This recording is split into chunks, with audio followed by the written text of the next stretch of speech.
na kuahidi kuwa nimepokea ushauri wa ZAWA kuendelea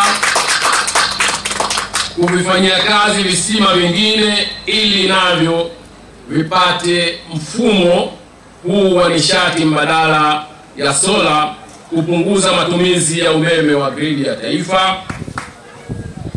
Mfano mzuri ni kama tulivyoanza Unguja kwenye mradi wa kaskazini Unguja, mradi wa NEC ambao una jumla ya visima 49 tutakavyoviwekea mfumo huu wa sola. Kitu hichi kitakuwa na aina mbili za umeme zinaweza kutumia umeme wetu wa gridi ya taifa, yani umeme kutoka ZECO, lakini pia na kutumia umeme wa nishati ya jua.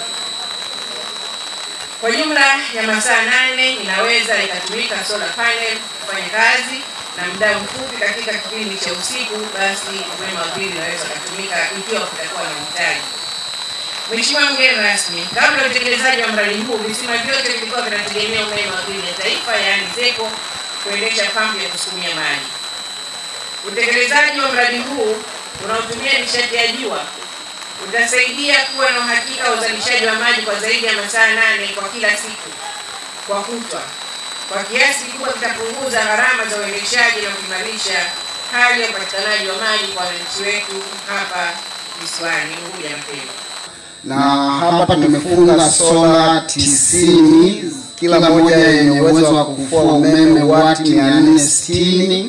Kwa ujumla wake tunazalisha jumla ya kilowati 41.4 ambazo ndo zinaenda kule tulikotoka, zinabadilishwa kwa sababu hapa tunafua umeme wa moja kwa moja. Kwa hiyo unabadilishwa kwenye ile kifaa ulichoenda kuwasha kwenda kwenye AC current ambayo inaenda kupower ile pampu ambayo ndio inasukuma maji.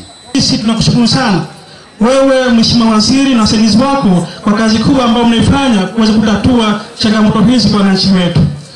Sisi tunafahamu kwamba maji ni sehemu kubwa kabisa ya kuchochea maendeleo endelevu ya kijamii na ya kiuchumi. Katika kuharakisha upatikanaji wa maji kwa urahisi, inapelekea kwamba wananchi waweze kujishughulisha na harakati zao nyingine mbalimbali na sio kufikiria maji.